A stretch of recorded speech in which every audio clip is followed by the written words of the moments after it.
नमस्कार, मैं doctor Meenakshi Verma, your friend, philosopher and guide.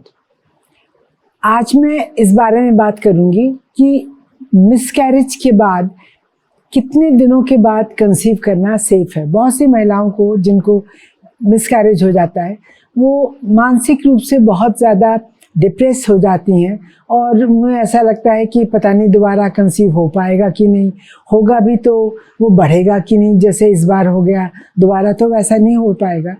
तो ये इसके बारे में कुछ मिथ्स भी रहती हैं जो मैं बताना चाहूँगी कि क्या वास्तविकता है इसके बारे में।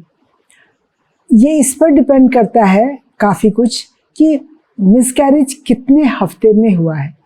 अगर मान लीजिए 6 हफ्ते तक में ही मिसकैरेज हो गया, वेरी अर्ली प्रेगनेंसी, तो फिर अपने आप ही हो जाता है कई दफ़े और कम्प्लीटली निकल गया, या फिर मेडिसिन दी डॉक्टर ने आपको और उसके बाद वो निकल गया। तो 14 दिन के बाद हम लोग एक सोनोग्राफी करवाते हैं और उस सोनोग्राफी में अगर बिल्कुल क्लियर है तो नेक्स्ट मंथ ऑनवर्ड्स ऑल्सो अगर आप चाहते हैं तो अगली साइकिल से भी कंसीव कर सकते हैं। अगर मिसकैरेज 8 से 10 हफ्ते के बीच में हुआ है और डीएनसी हुई है तो ख़ास तौर पे, तो फिर हम ये नहीं चाहेंगे कि इमीडिएटली आपका नेक्स्ट साइकिल में कंसीव हो। 1.5 से 2 महीने हम रुकने की सलाह देते हैं और उसके बाद कुछ बेसिक टेस्ट हैं वो करवाते हैं। उसके बाद अगर कंसीव करना चाहें तो कर सकते हैं। एक बार सोनोग्राफी करा के देखना होता है कि यूट्रस की स्थिति नॉर्मल है, हार्मोन्स नॉर्मलाइज हो गए हैं, एंड देन 1.5 से 2 महीने के बाद आप कंसीव कर सकते हैं।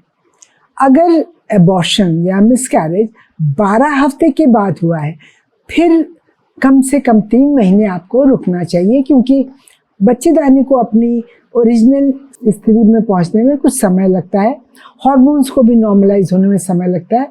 ऑल्सो मानसिक रूप से भी जब 12 हफ्ते तक का एबॉर्शन होता है तो पेशेंट्स बहुत जल्दी इस बात के लिए अपने आप को प्रिपेयर नहीं कर पाते कि हम तुरंत प्रेगनेंसी कर लें। उसके बाद आप प्रेगनेंसी कर सकते हैं 3 महीने के बाद।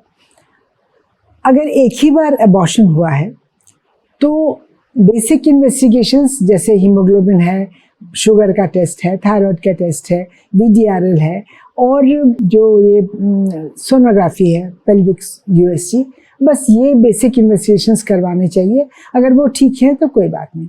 अगर 2 बार हो गया है, 2 या 3 बार, तब तो फिर कुछ ज़्यादा इन्वेस्टिगेशंस इनके अलावा भी, जैसे टॉर्च टेस्ट है, एंटी फॉस्फोलिपिड एंटीबॉडीज़ है, यूट्रस की 3D इमेजिंग होती है एक सोनोग्राफी, वो करवानी चाहिए।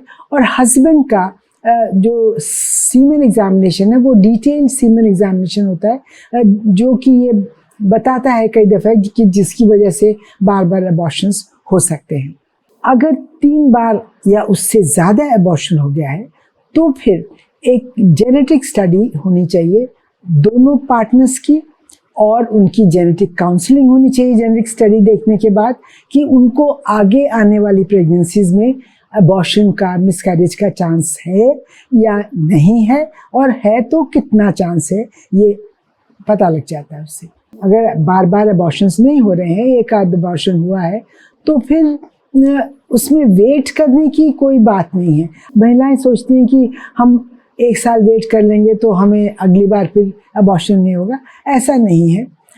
अगर 3 महीने आपने वेट कर लिया, दैट इज़ गुड इनफ। ज़्यादा वेट करने से कोई ख़ास एडवांटेज है ऐसा कुछ नहीं है, क्योंकि अगर कुछ बेसिक प्रॉब्लम है वो हमको मालूम होनी चाहिए इन्वेस्टिगेशन से, और ट्रीटमेंट होना चाहिए। अगर कोई प्रॉब्लम नहीं है तो after 3 months you are fit to conceive any time.